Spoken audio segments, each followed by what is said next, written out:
Hello friends. तो आज हम लोग देखने जा रहे हैं कि फिज़िक्स के 6th लेक्चर में हम लोग कैसे वेक्टर फॉर्म को, कॉलम्स लॉ के वेक्टर फॉर्म को हम लोग समझेंगे और ये भी देखेंगे कि कॉलम्स लॉ में वेक्टर फॉर्म किस तरीके से यूज़ होता है, उसका क्या एक्सप्रेशन होता है।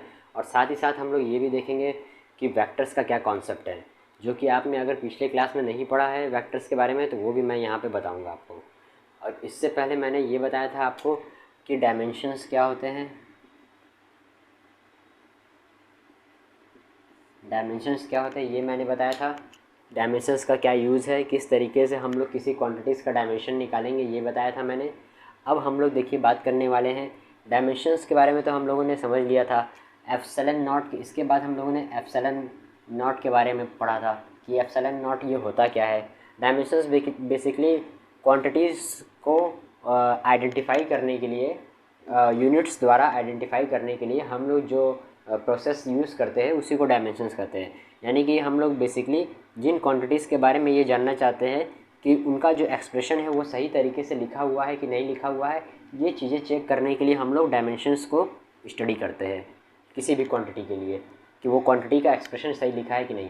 फिर उसके बाद हम लोगों ने एप्सिलॉन नॉट पढ़ा।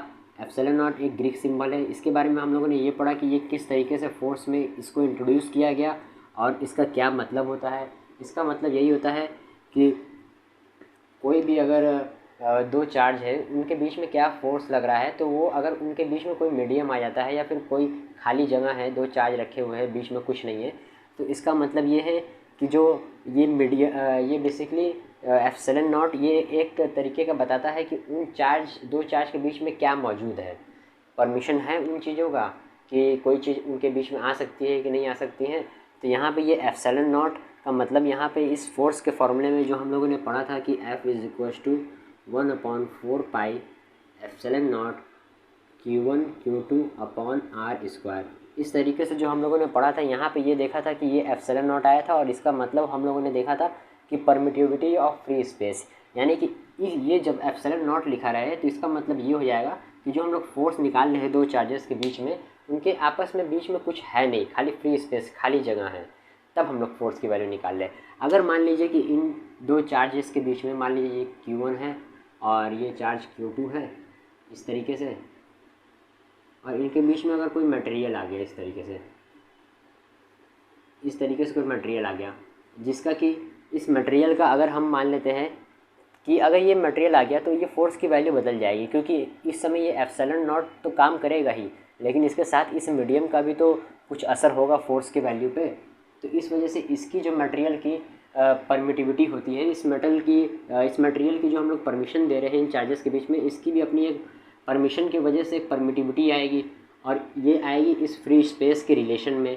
तो इसलिए हम लोग इसको रिलेटिव परमिटिविटी बोलते हैं। इस मटेरियल की जो परमिटिविटी, जो भी मटेरियल हम लोग दो चार्जेस के बीच में रखेंगे उसको हम लोग बोलेंगे रिलेटिव परमिटिविटी, जो कि हम लोगों ने इसको पढ़ा था कि अगर कोई अब अगर देखा जाए तो यहाँ पे ये फोर्स उसके लिए है जब दो चार्जेस के बीच में कुछ ना हो, यानी कि ये दो चार्जेस हैं, इनके बीच में खाली जगह है, ये डिस्टेंस इतनी दूरी से सेपरेट किए गए हैं, इनके बीच में कुछ नहीं है, तो यहाँ पे एप्सिलॉन नॉट काम करेगा। लेकिन जब यहाँ पे एप्सिलॉन आर काम कर रहा है इस मटेरियल का, और साथ ही साथ ये फ्री जगह भी तो है, साथ में फ्री जगह को भी तो कवर कर रहा है, तो इसलिए फ्री जगह के लिए फ्री जगह का जो परमिशन होता है वो होता है परमिटिविटी होता है, परमिशन कह लीजिए या परमिटिविटी कह लीजिए, जो परमिटिविटी होता है वो एप्सिलॉन नॉट होता है। तो यहाँ से एप्सिलॉन नॉट और एप्सिलॉन आर ये दोनों काम कर रहा है होता है। तो इस केस में जब हम लोग फोर्स निकालते हैं, देखिए ये जो फोर्स है ये इस केस के लिए है जब यहाँ पे फ्री स्पेस हो। जब फ्री स्पेस ना हो, कोई मटेरियल आ जाए बीच में, तो उस समय फोर्स की वैल्यू सिंपली कुछ करना नहीं है, मैंने बताया ही था। उस समय फोर्स की जो वैल्यू आएगी, मान लेते हैं इसको एफ डैश, इस समय जो फोर्स की वैल्यू आएगी यहाँ पे आएगी 1/4 पाई एप्सिलॉन नॉट में हम लोग एप्सिलॉन आर से मल्टीप्लाई कर देंगे इस तरीके से, और अपॉन सेम फार्मूला उसी तरीके से सारी चीज़ों को लिख देंगे। तो ये देखिए यहाँ पे जब ये फोर्स जब ये कोई मीडियम दो चार्जेस के बीच में आ जाते हैं तो उस समय ये फोर्स काम कर रहा होता है, और जब दो चार्जेस के बीच में कुछ नहीं रहते हैं तब ये एप्सिलॉन नॉट काम कर रहा होता है। तो यहाँ पे हम लोगों ने ये भी देखा था इससे पहले में, तो जब हम लोगों ने एप्सिलॉन नॉट एप्सिलॉन आर पढ़ा और इसको इससे मल्टीप्लाई कर दिया, तो इसको एक नया एक्सप्रेशन हम लोग दे देते हैं। एक नया एक्सप्रेशन हम लोग इसको इस तरीके से लिख सकते हैं कि एप्सिलॉन लिख देते हैं सिर्फ, यानी कि इन दोनों के प्रोडक्ट को अगर हम मान लेते हैं कि a इंटू बी है, इस तरीके से कोई मल्टीप्लाई दो चीज़ हो रही है, तो हमें तीसरा चीज़ मिलेगा ना। तो तीसरा चीज़ मिलेगा, मान लेते हैं वो c है, तो उसी तरीके से हम लोग यहाँ पे देख रहे हैं कि एप्सिलॉन नॉट एप्सिलॉन आर है, दोनों आपस में मल्टीप्लाई होंगे ही, कोई तीसरा चीज़ मिलेगा, वो हम लोग मान लेते हैं ये मिला, तो ये एप्सिलॉन के बराबर हो जाएगा ये दोनों मल्टीप्लिकेशन में, ये दोनों, यानी कि epsilon naught into epsilon R is equals to epsilon. इस तरीके से ये पूरे मीडियम की परमिटिविटी आ जाएगी, यानी कि रिलेटिव परमिटिविटी आपको मिल जाएगी upon Q1 Q2 by R square, ये एफ डैश आपका। तो इस तरीके से हम लोगों ने ये भी इसके बाद देखा था कि epsilon naught into epsilon R ये होता है एप्सिलॉन के बराबर। ये चीज़ें हम लोगों ने सीखी थी, तो ये हमारा इस तरीके से ये कॉन्सेप्ट क्लियर हुआ था। अब हम लोग देखने जा रहे हैं कि रिलेटिव परमिटिविटी का अगर हम लोग को डेफिनेशन पूछ लिया जाए कि व्हाट इज़ रिलेटिव परमिटिविटी, या फिर एग्ज़ाम में बोर्ड में आ जाए कि what do you understand by the term epsilon not, या फिर relative permittivity, what do you mean by the term relative permittivity, अगर इस तरीके से भी पूछ लिया जाए तो आप लोग लिख के आएंगे। और मैं आपको एक चीज़ बताने जा रहा हूँ कि अगर कोई भी फार्मूला अगर आपको ध्यान में है, आपको उसका डेफिनेशन नहीं याद आ रहा है, तो आप उसके फॉर्मूले से ही उसका डेफिनेशन बना सकते हैं। ये एकदम लास्ट आपका वो क्या कहते हैं, लास्ट आपका ये हथियार होना चाहिए कि जब आपके पास कुछ नहीं बचे तभी आप इस चीज़ को यूज़ करेंगे। तो यहाँ से ये फोर्स का वैल्यू आ जाता है मीडियम के संबंध में, और यहाँ से ये फोर्स का वैल्यू आ जाता है जब दोनों चार्जेस के बीच में कुछ ना मौजूद हो उसके संबंध में। तो अब हम लोग देखने जा रहे हैं कि रिलेटिव परमिटिविटी होता क्या है। और एप्सिलॉन आर को देखिए, मैं यहाँ फिर से लिख देता हूँ, एप्सिलॉन आर को कहते हैं रिलेटिव परमिटिविटी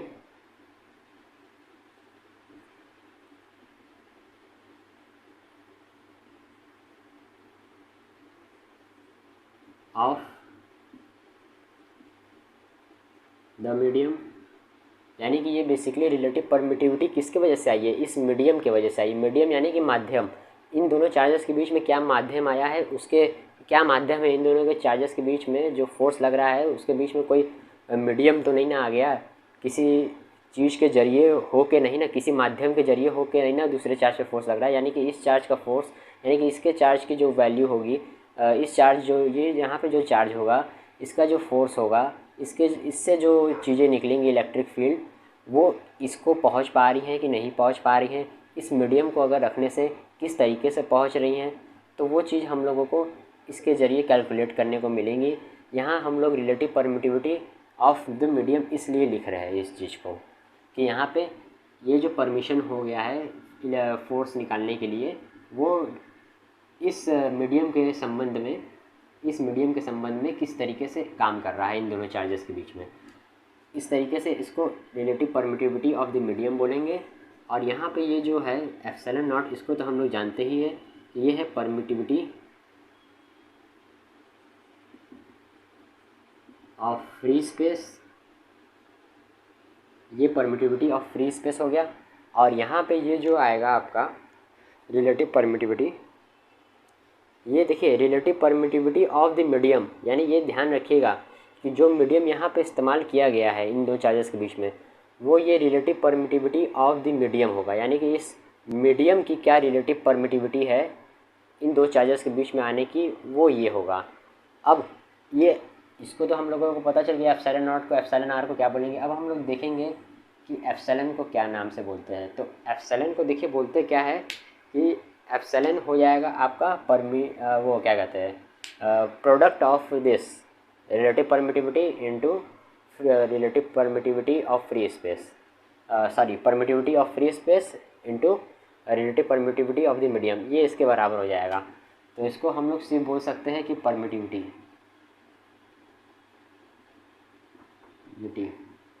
परमिटिविटी, और आप चाहे तो ये भी बोल सकते हैं permittivity of medium with respect to, ये देखिए विथ रिस्पेक्ट टू शॉर्ट में लिखने का तरीका होता है WRT, with respect to free space. Epsilon को आप ये भी बोल सकते हैं कि permittivity of medium with respect to free space के रिस्पेक्ट में क्या परमिटिविटी है, ये एप्सिलॉन आपको मिल जाएगा। तो ये अगर मान लेते हैं कि क्वेश्चन तो ये पूछेगा कि रिलेटिव परमिटिविटी क्या होता है, यानी कि इसके बारे में अगर पूछ लिया तो आप लोग लिख के क्या आएंगे, यानी कि एप्सिलॉन आर के बारे में पूछ लिया तो हम लोग जानते हैं कि epsilon naught into epsilon R होता है एप्सिलॉन के बराबर। यहाँ से हम लोग देखेंगे कि इसको हम लोग एप्सिलॉन आर को, अगर हम लोगों को जिस भी चीज़ का डेफिनेशन बताना है तो उसके लिए हम लोग को करना क्या रहेगा कि उस चीज़ को एक साइड लिखेंगे और बाकी सारी चीज़ों को दूसरे साइड भेज देंगे। तो एप्सिलॉन आर का बताना है तो एप्सिलॉन आर को एक साइड लिखेंगे, ये मल्टीप्लाई में है, इस साइड जाएगा डिवाइड में हो जाएगा, तो ये हो जाएगा एप्सिलॉन आर इधर बचेगा और इधर जब जाएगा ये चीज़ एप्सिलॉन नॉट, यहाँ पे एप्सिलॉन अपॉन एप्सिलॉन नॉट आ जाएगा। तो इस तरीके से देखिए यहाँ पे ये एप्सिलॉन आर का आपको एक्सप्रेशन मिल जाता है। ये होता है रिलेटिव परमिटिविटी।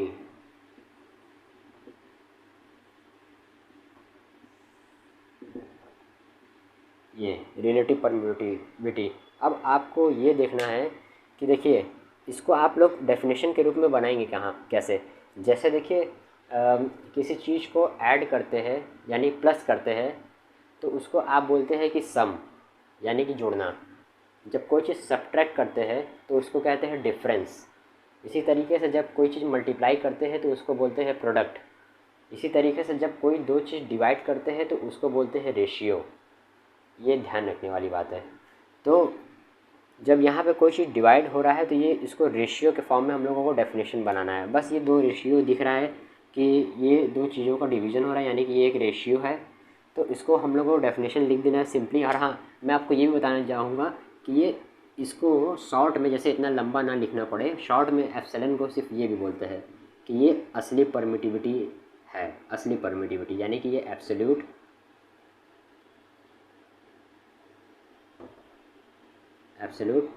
परमिटिविटी, ये और ये भी बोल सकते हैं आप एब्सोल्यूट परमिटिविटी। तो यहाँ पे अगर हम लोग को इसका डेफिनेशन बनाना होगा तो हम लोग बोलेंगे व्हाट इज़ रिलेटिव परमिटिविटी, तो हम लोग को ये लिख देना है कि it is the ratio of absolute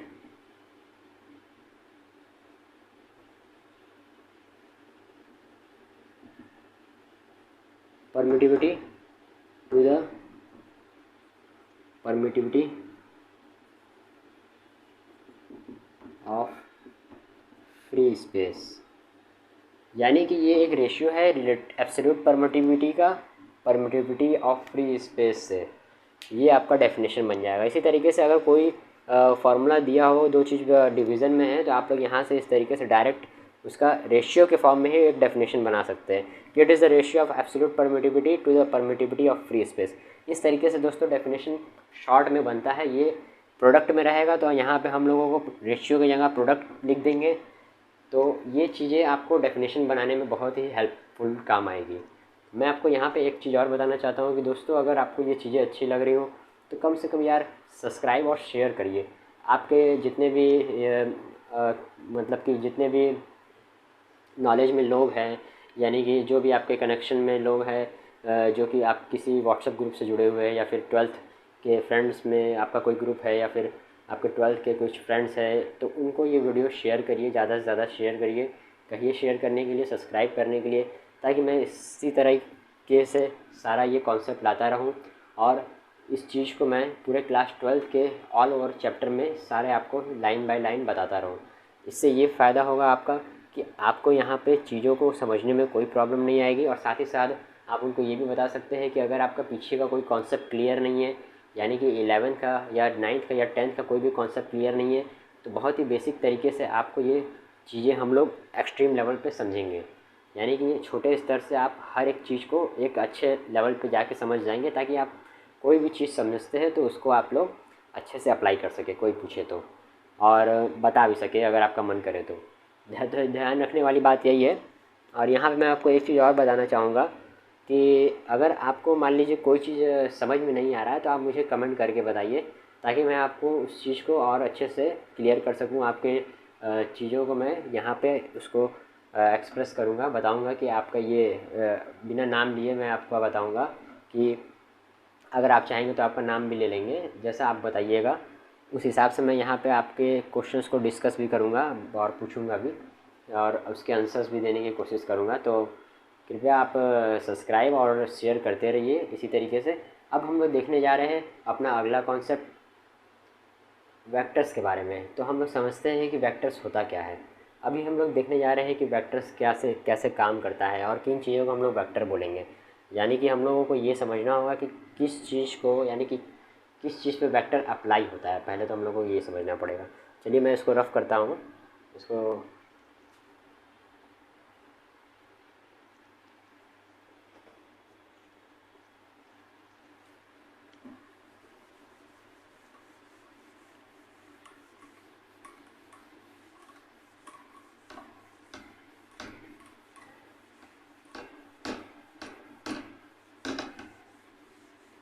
physics में यदि आपको कोई कॉन्सेप्ट ना समझ में आए किसी भी टॉपिक का, तो आप उसके बारे में मुझसे पूछ सकते हैं, मैं उसको अलग से भी बता दूंगा। उसके लिए आपको चिंता करने की कोई ज़रूरत नहीं है। बस आपके सारे कोर्स को मैं कंप्लीट करूंगा और चाहूँगा कि आपको ये बेहतरीन तरीके से समझ में आए। और हाँ, एक बात और मैं यहाँ बताना चाहूँगा कि जो भी चीज़ें मैं लिख पाता हूँ, जो भी चीज़ें मैं लिखता हूँ, डेफिनेशंस, कॉन्सेप्ट या फिर थ्योरी पार्ट अगर लिखूँगा आगे, कोई भी चीज़ अगर लिखता हूँ, तो ये ध्यान रखिएगा कि आपको उस चीज़ को कभी याद नहीं करना है। यानी कि अगर आप वो चीज़ पढ़ रहे हैं तो उसको याद करने का कोशिश बिल्कुल मत करिएगा। ख़ास तौर से इसलिए भी नहीं करिएगा क्योंकि आपको ये ध्यान रखना पड़ेगा कि अगर आप याद करने लगेंगे तो याद करने के लिए तो बहुत सी चीज़ें फिर हो जाएंगी आपके पास कलेक्ट, और इतनी चीज़ों को याद करना तो पॉसिबल नहीं है एग्ज़ाम के पॉइंट ऑफ व्यू से, जिस हिसाब से एग्ज़ाम आने वाला है। तो ध्यान आपको करना क्या है कि चीज़ों को हम लोग यहाँ पे हिंदी के लैंग्वेज में समझ रहे हैं, और जैसा कि हम लोग जानते हैं कि हम लोग जिस चीज़ को समझते हैं तो वो चीज़ हमारे दिमाग में अच्छे से बैठ जाती है, रच बस जाती है, जिसकी वजह से आप उस चीज़ को अच्छे से बिना अपने शब्दों में लिख सकते हैं। अपने शब्दों में ही लिखना है। आपको ये ध्यान रखना है कि अगर आप किसी चीज़ को याद करेंगे तो उसमें क्या होता है कि कोई सेंटेंस भूल सकते हैं आप लिखते समय, लेकिन अगर आप किसी चीज़ को समझ लिए हैं तो आपको बस खाली ये ध्यान रखना है कि आप चीज़ों को बहुत ही अच्छे तरीके से समझेंगे और साथ ही साथ अपने शब्दों में लिख के आना है। आपको एग्ज़ाम में ये ध्यान रखना है कि आपको कभी भी दूसरे का शब्द नहीं यूज़ करना है, हमेशा अपने शब्दों में लिख के आइएगा। ठीक है, तो अपने शब्दों में लिखने से ये फ़ायदा रहेगा कि चीज़ें आपके कंट्रोल में रहेंगी, आप उसको अच्छे से लिख पाएंगे। अब हम लोग देखते हैं वेक्टर्स के बारे में।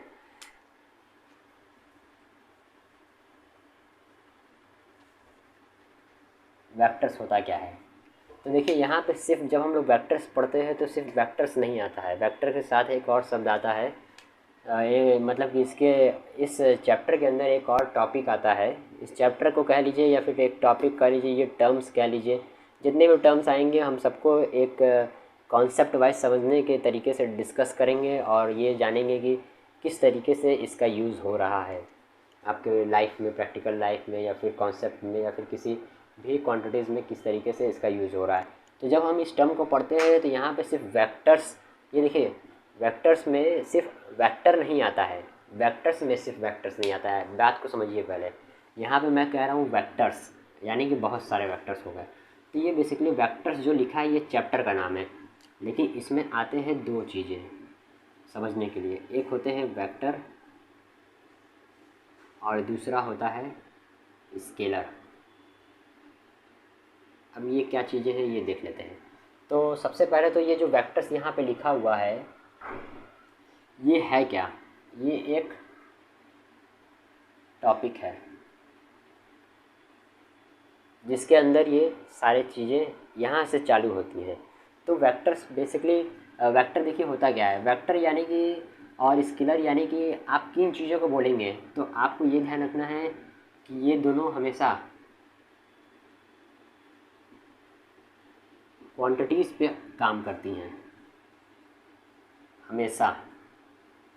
अब क्वांटिटीज़ क्या हो गई, कौन सी हो गई क्वांटिटीज़, किस क्वांटिटी पे काम करेगी, किस क्वांटिटी पे नहीं काम करेगी। तो जितनी भी प्रकार की क्वांटिटीज़ आपके नेचर में एग्जिस्ट करती हैं, फिजिक्स के नियमों में एग्जिस्ट करती हैं या फिर साइंस में एग्जिस्ट करती है, मैथमेटिक्स में एग्जिस्ट करती हैं, जितनी भी क्वांटिटीज़ में अब जितनी भी क्वांटिटीज़ में चीज़ें एग्जिस्ट करती हैं, क्वांटिटी में एग्जिस्ट करने का मतलब है कि ऐसी चीज़ें जिनको हम लोग मेज़र कर सकते हैं, क्योंकि कोई क्वांटिटी रहेगी उसी को ना मेज़र करेंगे आप, ये बात ध्यान रखने वाली है। तो किसी क्वांटिटीज़ में किस तरीके से आप किसी चीज़ को मेज़र करते हैं वो चीज़ क्वांटिटी हो जाती है। और ये क्वांटिटीज़ पे हम लोग वेक्टर और स्केलर को अप्लाई करते हैं, यानी कि ये वेक्टर और स्केलर ये क्वांटिटीज़ पे काम करेंगी। अब कौन से क्वांटिटी, देखिए यहाँ पे अगर हम क्वांटिटी बोलते हैं तो ये चीज़ क्वांटिटी यानी कि मात्रा, कितना मात्रा है। और अगर फिज़िकल क्वांटिटी बोलते हैं तो ये इन दोनों में क्या अंतर है, इन दोनों में क्या अंतर है। क्वांटिटी कुछ भी हो सकती है, फिज़िकल क्वांटिटी भी कुछ भी हो सकती है, लेकिन फ़िज़िकल क्वांटिटीज़ में वो क्वांटिटीज़ होती हैं। देखिए कभी कभी क्या होता है कि हम लोग शब्दों का जब प्रयोग करते हैं तो कभी हम लोग क्वांटिटीज़ बोल देते हैं, कभी हम लोग फिज़िकल क्वांटिटीज़ बोल देते हैं। तो आपको ये एकदम ध्यान रखना है कि ऐसा कोई बहुत बड़ा इन दोनों के बीच में कोई डिफरेंस नहीं है। जनरली दोनों ही शब्द एक ही चीज़ को फील कराते हैं, क्वांटिटी को। तो ये दोनों का मतलब ही सेम ही कॉन्सेप्ट के लिए यूज़ किया जाता है। यानी कि कभी कोई बोल दे कि फ़ोर्स हमारा एक फ़िज़िकल क्वांटिटी है, या फिर कोई बोल दे कि फ़ोर्स हमारा क्वांटिटी है, तो दोनों ही बातें सही हैं। फ़ोर्स तो एक क्वांटिटी है ही, और फोर्स एक फ़िज़िकल क्वांटिटी है का मतलब है कि वो चीज़ें आपको फिज़िकली दिख रही हैं, एग्जिस्ट कर रही हैं, नेचर में आपको एग्जिस्ट कर रही है। तो ऐसा तो नहीं है कि क्वांटिटी नेचर में एग्जिस्ट नहीं करेगा, यहाँ पे भी करेगा। तो इसलिए ये दोनों का शब्दों का जो प्रयोग होता है वो यूजुअली हम लोग एक ही तरीके से ही लेंगे, कोई दिक्कत नहीं है, दोनों सेम ही यूज़ करिए, उसमें कोई प्रॉब्लम नहीं है। ये कन्फ्यूज़न मैंने अभी यहाँ पे दूर कर दिया कि आप कभी ये बोलेंगे कभी वो बोलेंगे, कभी कुछ भी बोलता है कोई, तो दोनों को एक ही मानिए। अब वेक्टर क्वांटिटी, स्केलर क्वांटिटी, दो तरीके की हमारे पास क्वांटिटी हो गई। तब इसका मतलब कि ये स्केलर क्वांटिटीज़ पे अप्लाई करेगा, यानी कि अगर कोई क्वांटिटी रहेगी उस पर ये स्केलर काम करेगा तो वो स्केलर क्वांटिटी हो जाएगी। ऐसी क्वांटिटीज़ जिन क्वांटिटी पे वेक्टर काम करेगा तो वो वेक्टर क्वांटिटी हो जाएंगी। अब किन क्वांटिटीज़ को हम लोग वेक्टर बोलेंगे, किन क्वांटिटीज़ को हम लोग स्केलर बोलेंगे, ये हम लोग देखते हैं। तो सबसे पहले तो ये देखिए, इस स्केलर का संबंध सिर्फ क्वांटिटीज़, जितनी भी क्वांटिटीज़ होंगी उन सब के क्वांटिटीज़ के इससे रिलेशन रहेगा।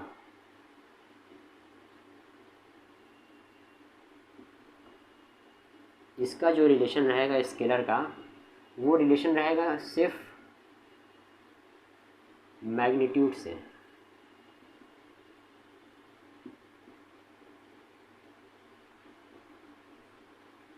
मात्रा से, यानी कि कोई क्वांटिटीज़ आपके पास कितने मात्रा में है, ठीक है। तो कोई क्वांटिटीज़ कितने मात्रा में है, जिस चीज़ को आप गिन सकते हैं, बता सकते हैं, वज़न बता सकते हैं, उसका वैल्यू बता सकते हैं, ऐसे क्वांटिटीज़ को आप लोग बोलेंगे कि हाँ हम लोग इनका वैल्यूज़ जो बता रहे हैं, इनको गिन पा रहे हैं, इनको वज़न नाप पा रहे हैं। तो ये सारी चीज़ें जो हैं, ये वज़न गिनना और वज़न गिनना और ये सारी चीज़ें जो हैं, ये सारी चीज़ें हैं क्या, ये सारी चीज़ें मैग्नीट्यूड हैं, यानी कितनी मात्रा है हम लोग इस चीज़ को देख रहे हैं, ये चीज़ें। तो ये स्केलर का जो ये इन क्वांटिटीज़ का जो रिलेशन है वो सिर्फ उन क्वांटिटी पे अप्लाई होगा जिनके पास सिर्फ मैग्नीट्यूड हो, यानी कि उनको हम लोग गिन सकते हो, काउंट कर सकते हो, या फिर उसको हम लोग कुछ भी कर सकते हो, उसकी मात्रा होनी चाहिए, मेज़र कर सकते हो। और जब वेक्टर क्वांटिटीज़ की बात करते हैं हम लोग, तो वेक्टर क्वांटिटी में जो वेक्टर्स उन क्वांटिटीज़ पे अप्लाई होती हैं जिनमें रिलेशन हमें इस तरीके से मिलना चाहिए कि उन क्वांटिटीज़ में कम से कम मैग्नीट्यूड तो रहेगा ही, क्योंकि ऐसा कोई क्वांटिटी शब्द ही नहीं इस्तेमाल होना चाहिए। फिर अगर जिस क्वांटिटी में मैग्नीट्यूड नहीं रहा तो वो क्वांटिटी ही नहीं रहेगा, क्योंकि ऐसा कोई क्वांटिटी होगा ही नहीं जिसमें मैग्नीट्यूड ना हो। क्वांटिटी का मतलब यही है कि हम लोग उसको नापने जा रहे हैं, कितना है ये जानना चाह रहे हैं, तो उसके लिए मात्रा होना ज़रूरी है ना, कितना मात्रा होगा तभी ना नाप पाएंगे, जान पाएंगे कि है क्या। तो इसलिए दोनों में तो मैग्नीट्यूड रहेगा ही, लेकिन साथ ही साथ एज वेल एज डायरेक्शन, यहाँ पे डायरेक्शन भी काम करेगा। यानी कि वेक्टर में अगर आप देखें तो मैग्नीट्यूड भी काम करेगा और डायरेक्शन, ये दोनों साथ में जब काम कर रहे होंगे तब आप बोलेंगे कि हाँ ये क्वांटिटी जो है इसमें हमें दिखाई दे रहा है कि ये मैग्नीट्यूड भी काम कर रहा है और इस पर डायरेक्शन भी काम कर रहा है एक ही समय पे, तो हम बोलेंगे अरे ये क्वांटिटी तो वेक्टर क्वांटिटी है। लेकिन अगर कोई क्वांटिटी हमें ऐसा चलता हुआ दिख गया कि भाई उसमें सिर्फ मैग्नीट्यूड ही है, डायरेक्शन तो है ही नहीं, हमें पता ही नहीं चल रहा है कि वो किधर जा रहा है, तो हम ऐसे क्वांटिटीज़ को बोलेंगे कि ये भाई स्केलर क्वांटिटीज़ हैं। अब देखिए, जैसे कि अगर मान लीजिए हमारे पास एक, अगर मान लीजिए कि आपको कहीं जाना हो, तो हम बोलेंगे कि आप एक काम करिए, आप चलिए 5 किलोमीटर चलिए। तो इससे तो आपको, अगर मान लीजिए आपको जाना हो, आपके घर जाना हो और आप ऑफिस में काम कर रहे हो और हम बोले कि 5 किलोमीटर चलिए, आपको जाना है घर, तो आप तो जा ही नहीं पाएंगे। क्यों नहीं जा पाएंगे? क्योंकि मैंने तो ये कहा है ना कि आप 5 किलोमीटर चलिए, ना कि मैंने ये कहा है कि आप पहले तो मुझसे यही क्वेश्चन पूछेंगे कि अरे 5 किलोमीटर चलना है, पर ये तो बताइए कि कहाँ से जाना है, किधर मुड़ना है, कैसे घूमना है, क्या क्या ऑटो पकड़ना है, रिक्शा पकड़ना है, या फिर पैदल जाना है, तो ये बताइए कि कहाँ कहाँ टर्न लेना है। तो ये जो मैं यहाँ पे शब्दों का उपयोग कर रहा हूँ कि कहाँ कहाँ टर्न लेना है, मुड़ना है, टर्न, मुड़ना, या फिर लेफ़्ट जाना, दाहिने दाएं बाएं जिसको बोलते हैं हम लोग, राइट जाना जिसको हिंदी में दाहिना बोलते हैं, दायां मतलब राइट, लेफ़्ट मतलब बाएं। तो दाएं जाना या बाएं जाना, लेफ़्ट जाना या राइट जाना, टर्न लेना, मुड़ना, ये सारी चीज़ें जब आप किसी चीज़ के साथ इस्तेमाल करते हैं तो उस समय डायरेक्शन काम कर रहा होता है। तो यानी कि अगर हम कोई किसी क्वांटिटी में, जो कि क्वांटिटी होगा ही, मैग्नीट्यूड है, तो उसको अगर हम बोल देंगे कि you have to go forward then after 1 kilometre turn right, तो जब हम लोग टर्न राइट ले लिए तो वो मैग्नीट्यूड अपने, ऐसा तो नहीं है कि जब वो राइट मुड़ेगा तो उसके पास अपना कोई मैग्नीट्यूड ही नहीं रहेगा। यानी कि जब आपका वज़न 50 किलो है, तो ऐसा तो नहीं है कि राइट मुड़ेंगे तो 50 किलो आपका रहेगा ही नहीं। तो 50 किलो के साथ ही ना आप राइट मुड़ रहे हैं, तो 50 किलो के साथ राइट मुड़ रहे हैं, यानी कि मैग्नीट्यूड और डायरेक्शन एक साथ आपका चेंज हो गया। यानी कि आप सीधे जा रहे थे तो चेंज हो गया, राइट हो गया। तो उस समय जैसे ही आप चेंज किए अपना डायरेक्शन, तो एट द मोमेंट उस समय वेक्टर काम करने लगा।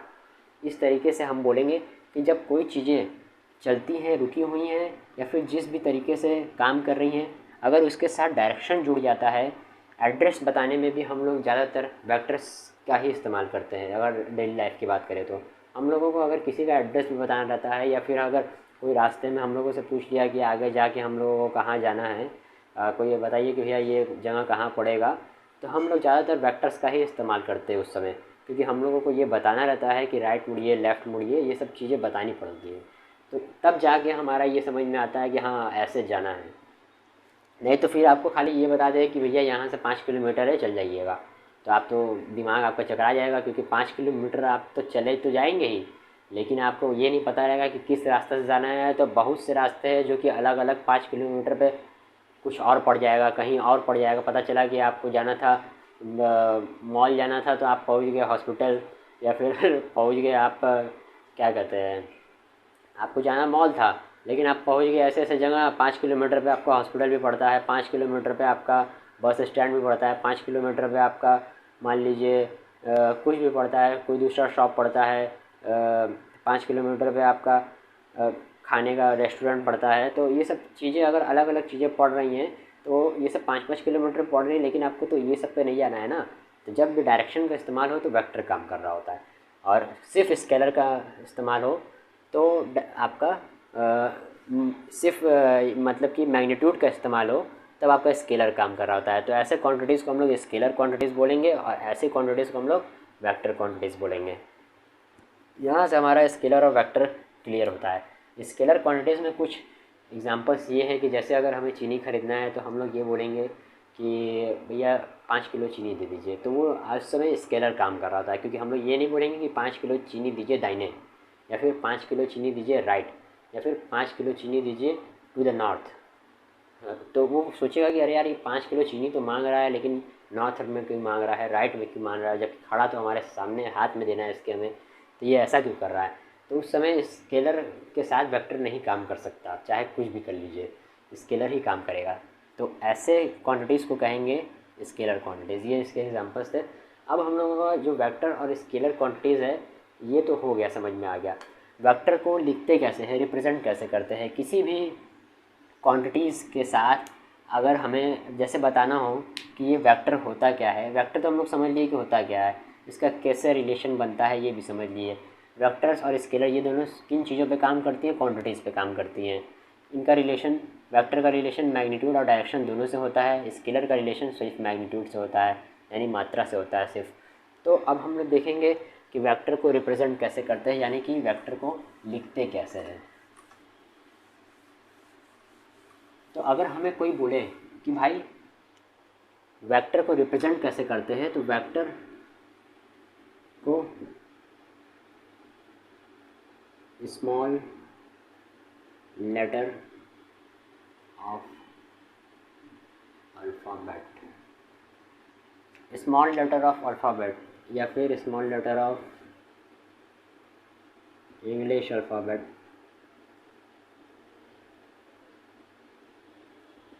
ये बोल सकते हैं और आसान तरीके से।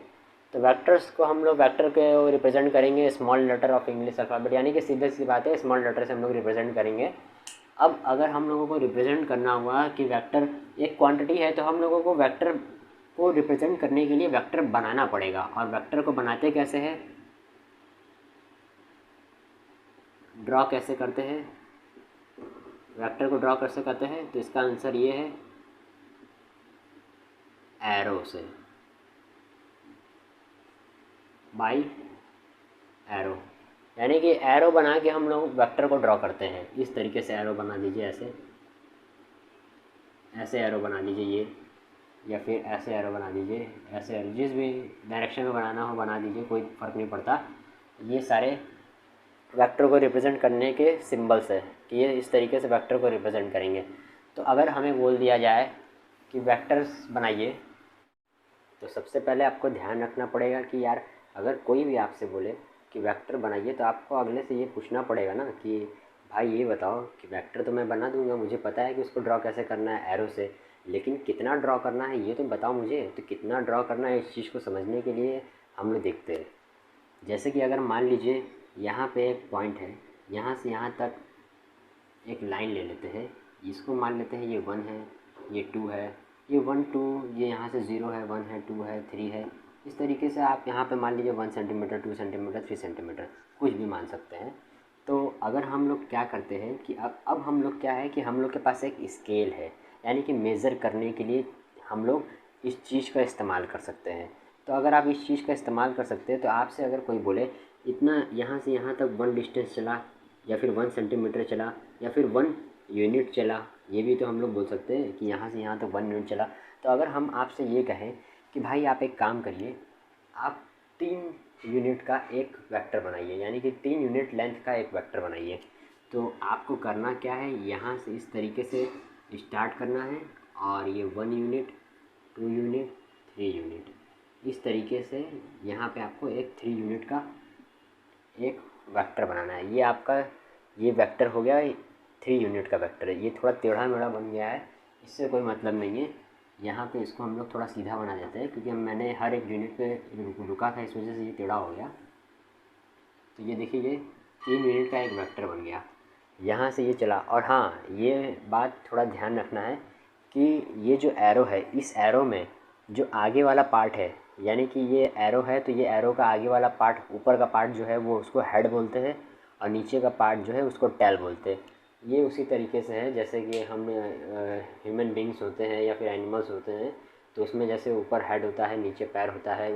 एनिमल्स में क्या होता है, ऊपर आगे हेड होता है और लास्ट में टेल होता है, तो इस तरीके से इसमें वेक्टर में भी वही कॉन्सेप्ट लिया गया वहाँ से। तो यहाँ पे ये 1 यूनिट, ये 2 यूनिट, ये 3 यूनिट का वेक्टर बन गया। 3 यूनिट वेक्टर ऑफ 3 यूनिट, ये लिख सकते हैं वेक्टर ऑफ 3 यूनिट, यानी कि ये 3 यूनिट का वेक्टर हो गया। लेकिन अगर आपसे कोई बोल दे कि यार आप वेक्टर बनाइए 3 यूनिट का, अब कोई आपसे बोल दे कि 5 यूनिट का वेक्टर बनाइए, तो इस तरीके से आप 5 यूनिट का वेक्टर बना देंगे, वेक्टर ऑफ 5 यूनिट। लेकिन जब बात आएगी कि यार हम बार बार ये vector of 5 unit, vector of 3 unit, vector of 6 unit ऐसे करके लिखेंगे, तो ये तो सही नहीं बैठ रहा है ना, क्योंकि ये तो हमें समझ में आ रहा है कि हाँ ये 5 यूनिट का वेक्टर है। पर हम लोग इसको लिखेंगे कैसे, नाम कैसे देंगे, इन लेटर्स स्मॉल लेटर्स के अल्फ़ाबेट में हम लोग इसको नाम देंगे, ना कि इतना बड़ा सेंटेंस लिखेंगे एक वेक्टर के लिए। तो हम लोग यहाँ पे ये बोलेंगे कि ये जो वेक्टर है इसका जो ये लेंथ है, ये इस वेक्टर का नाम हम लोग स्मॉल लेटर में मान लेते हैं, ये हमारा ए वेक्टर है। और ए वेक्टर है तो ये सिर्फ ए अल्फ़ाबेट है, लेकिन यहाँ पे ए वेक्टर तब बोलेंगे जब इसके ऊपर भी एक एरो लगा देंगे। तो इस तरीके से हम लोग लेटर पे वेक्टर का एक सिंबल एरो बनाते हैं ड्रॉ करने वाला, जिससे वेक्टर को ड्रॉ करते हैं। और इस पूरे चीज़ को हम लोग बोलते हैं कि ये है वेक्टर का टोटल सिंबल, यानी कि किसी भी वेक्टर को रिप्रेजेंट करने के लिए हमें इस तरीके से लिखना पड़ेगा उस वेक्टर के बारे में।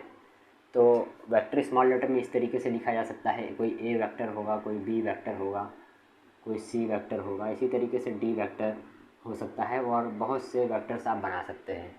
कोई भी स्मॉल लेटर का यूज़ करके, जनरली स्मॉल लेटर का ही यूज़ किया जाता है। जहाँ कुछ और अगर आएगा तो मैं उसको डील करूँगा, लेकिन फ़िलहाल ये स्मॉल लेटर में यूज़ किया जाता है। और हाँ, अब हम लोग बात करते हैं, ये वेक्टर 5 यूनिट का है, यानी कि 5 लेंथ का है। तो ये 5 लेंथ का है, तो इसको लिखेंगे कैसे, ये ऐसे तो लिखेंगे नहीं। जैसे अगर हमें बोल दिया जाए कि ए की वैल्यू आएगी 5, तो हमें तो ये पता चल रहा है कि ए की वैल्यू 5 है, लेकिन अगर हम वेक्टर यहाँ पे लिखेंगे वेक्टर ए की वैल्यू 5, तो ये बात यहाँ बनेगी नहीं, क्योंकि ए की वैल्यू 5 थी। वेक्टर ए की वैल्यू 5 नहीं होगी। यहाँ पे वेक्टर के साथ मैंने आपको बताया था ना कि अगर कोई चीज़ है, किसी की वैल्यू दी रहेगी, तो वो सिर्फ यहाँ पे मैग्नीट्यूड शो कर रहा है, यानी कि ये वेक्टर, यानी कि ये अगर ए है, ए की वैल्यू 5 आई है, तो इसमें सिर्फ आपको क्या दिख रहा है, इसमें कोई डायरेक्शन दिख रहा है? नहीं दिख रहा है। इसमें डायरेक्शन आपको नहीं दिखेगा। इस वजह से नहीं दिखेगा क्योंकि यार यहाँ पे ये 5 थोड़ी ना बताएगा कि लेफ़्ट जा रहा है, कि 5 राइट जा रहा है, कि 5 नॉर्थ में जा रहा है, कि 5 साउथ में जा रहा है, ऐसा कुछ नहीं बताएगा। तो ये आपका एक स्केलर आ जाएगा, स्केलर। इस चीज़ को आप स्केलर में लेंगे, लेकिन जब आपको वेक्टर में इसी चीज़ को लेना पड़ेगा तो आपको बताना पड़ेगा ना कि यार ये 5 है। ये इस तरीके से वेक्टर में हमने ए को ले लिया, लेकिन यहाँ पे अब हमें बताना पड़ेगा कि यार ये 5 है, तो ये किधर की तरफ जा रहा है, किस साइड हम लोग 5 लेंथ मेज़र किए, नॉर्थ के साइड मेज़र किए हैं, ईस्ट के साथ मेज़र किए हैं, या फिर लेफ़्ट मेज़र किए हैं, राइट मेज़र किए हैं, कहाँ से लेफ़्ट कहाँ से राइट मेज़र किए, ये चीज़ हमें बताना पड़ेगा। तो हम लोग क्या करेंगे, हम लोग एक्सिस का मदद लेते हैं इस समय, कोऑर्डिनेट एक्सिस, यानी कि कोऑर्डिनेट एक्सिस बस वही होती है, X axis, Y axis, Z axis, यही होती है। हम लोग इनका हेल्प लेंगे। तो क्या करेंगे, यहाँ पे हम लोग एक्स एक्सिस की तरफ मान लेंगे, ये इस तरीके से 0 1 2, इसी तरीके से यहाँ पे 1 2। तो यहाँ पे अगर ये एक्स एक्सिस है तो हम मान लेंगे कि एक्स एक्सिस की तरफ जो हमारा वेक्टर रहेगा, यानी कि एक्स एक्सिस की तरफ, एक्स एक्सिस के डायरेक्शन की तरफ जो हमारा वेक्टर रहेगा, उसको हम लोग बोलेंगे आई कैप। इस चीज़ को हम लोग बोलेंगे एक्स एक्सिस की तरफ हमारा वेक्टर है आई कैप। अब देखिए, ये आई है लेटर, और जब इसके ऊपर इस तरीके से टोपी टाइप का ऐसे एरो लगा देंगे तो ये, इसको बोलते हैं कैप। ये कैप लग गया, तो ये आई कैप, इसको इस तरीके से रीड करेंगे। इसी तरीके से वाई एक्सिस के अलाउंग जो आपका डायरेक्शन में वेक्टर रहेगा वो होगा जे कैप। स्मॉल लेटर से लिख रहे हैं हम, आई और जे। तो ये एक्स एक्सिस की तरफ आई कैप, जे कैप।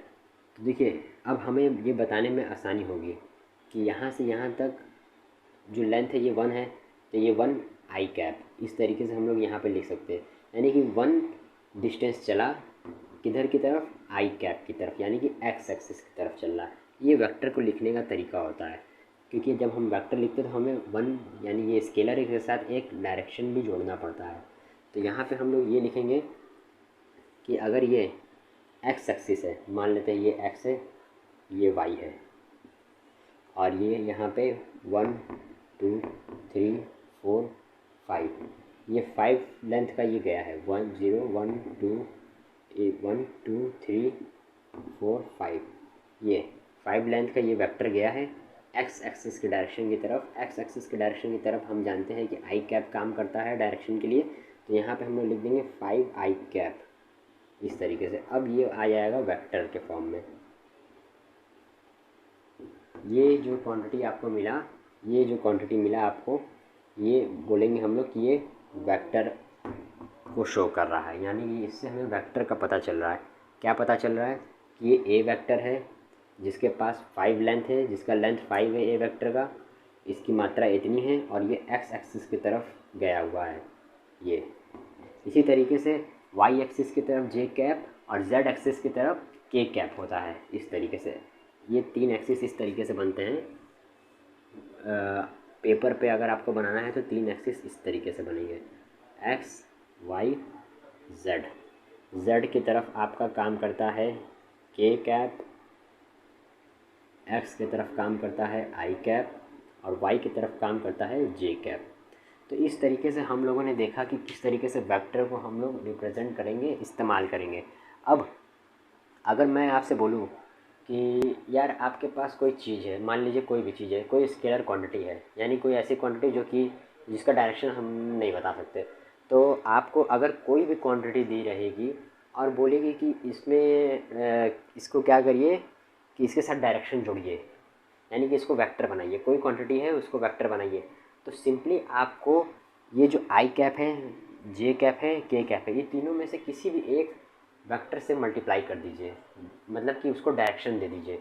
तो कोई भी अगर क्वांटिटी है उसके साथ अगर आप डायरेक्शन जोड़ देते हैं, आई कैप चाहे जे कैप चाहे के कैप, अगर जिस डायरेक्शन में आपको जोड़ना है वो आपको ध्यान रखना पड़ेगा। आई डायरेक्शन में जोड़ना है, अगर आई डायरेक्शन जोड़ना है आपको किसी क्वांटिटी के साथ, तो आपको आई कैप को उसके साथ मल्टीप्लाई कर देना है, यानी कि 5 ये आई कैप इस तरीके से मल्टीप्लिकेशन में ही है। यहाँ पे 5 आई कैप लिखा है तो इसका मतलब ये है कि 5 इंटू आई कैप, दोनों का मतलब एक ही होता है। तो अब इसी तरीके से अगर वाई डायरेक्शन में आपको इस क्वांटिटी 5 को अगर आपको वाई डायरेक्शन में भेजना है तो आप जे कैप से मल्टीप्लाई कर दीजिए। तो इस तरीके से आप किसी भी क्वांटिटीज़ को वेक्टर में लाना है, डायरेक्शंस उसको देना है, तो सिंपली उसको उसके जिस डायरेक्शन में आपको देना है उसको उस वेक्टर के डायरेक्शन के कैप से मल्टीप्लाई कर दीजिए। तो यहाँ से हम लोगों को ये समझ में आ गया। और हाँ, इस कैप को ये क्या कहते हैं, इस तरीके से आपने डायरेक्शन दे दिया, तो अब इस कैप को आपको ये पता चल गया कि इसको आई कैप बोलते हैं, इसको जे कैप बोलते हैं, इसको के कैप बोलते हैं। ये आपका इसका बेसिक इंट्रोडक्शन था वेक्टर का। दोस्तों मैं आपको ये यहाँ पे एक और बातें बताना चाहूँगा कि जो हम लोग वेक्टर यहाँ पे समझ रहे हैं, ये कॉन्सेप्ट बहुत ही बेसिक कॉन्सेप्ट है और इससे आपकी जो आने वाले टर्म्स है वो सारे क्लियर होंगे। क्योंकि हम लोग का जो ये जो लेक्चर है ये बेसिकली काफ़ी थोड़ा लॉन्ग हो गया है, लेकिन इस वजह से लॉन्ग हो गया है क्योंकि देखिए हम लोग यहाँ पे बेसिक्स को, कॉन्सेप्ट्स को डील करते हुए चल रहे हैं। क्योंकि यहाँ पे हम लोग 12th में बिना 11th के आए हैं, बिना 9th के आए हैं, बिना 10th के आए हैं। तो इन सब के बिना अगर आप आते हैं 12th में तो आपको थोड़ा सा समय तो देना पड़ेगा, थोड़ा पेशेंस तो रखना पड़ेगा, तभी आप इन चीज़ों को समझ पाएंगे। हम लोग बेसिक्स को समझ लिए हैं वेक्टर के, वेक्टर को किस तरीके से रिप्रेजेंट करते हैं, कैसे बताते हैं, ये समझ लिए। हाँ, आपको एक भी चीज़ ना समझ में आए तो आप मुझे बताइए। और मैं आपको ये भी बताना चाहूँगा कि आपको ये सब अगर नहीं लिखना है तो कोई बात नहीं, मेन आप 12th की चीज़ें जो मैं लिखवा रहा हूँ, जो इलेक्ट्रोस्टैटिक्स चैप्टर से संबंधित है, वो आप लिखना चाहते हैं तो उसको लिख सकते हैं। ये सिर्फ समझने के पर्पज़ से है, क्योंकि ये सारी चीज़ें आपको पूछेंगी नहीं 12th में, ये सारी चीज़ें आपको पता होनी चाहिए ताकि आप इन चीज़ों का इस्तेमाल करें। इन पे क्वेश्चंस नहीं बनेंगे, क्वेश्चंस बनेंगे इलेक्ट्रोस्टैटिक्स पे, जो कि मैं आपको हर एक वीडियो में बताता रहूँगा, उसकी भी चिंता आपको करने की ज़रूरत नहीं है। तो ये कॉन्सेप्ट था। अब columns law in vector form जो होता है, ये वेक्टर फॉर्म तो हम लोग को समझ में आ गया, किसी भी चीज़ को वेक्टर फॉर्म में कैसे लिखना है ये भी हम लोग अब जान गए हैं। तो कॉलम्स लॉ को वेक्टर फॉर्म में, यानी कि फोर्स इज इक्वल टू के Q1 Q2 upon R square, ये जो एक्सप्रेशन है इसको हम लोग वेक्टर फॉर्म में कैसे लिखेंगे, अब हम लोग ये देखेंगे अपने अगले लेक्चर में, क्योंकि ये लेक्चर लॉन्ग होता जा रहा है। तो इस वजह से दोस्तों आप लोग क्या करिए, ज़्यादा से ज़्यादा सब्सक्राइब करवाइए और ज़्यादा से ज़्यादा शेयर करवाइए दोस्तों, तभी काम बनेगा, तभी आपका नाम बनेगा। Thank you.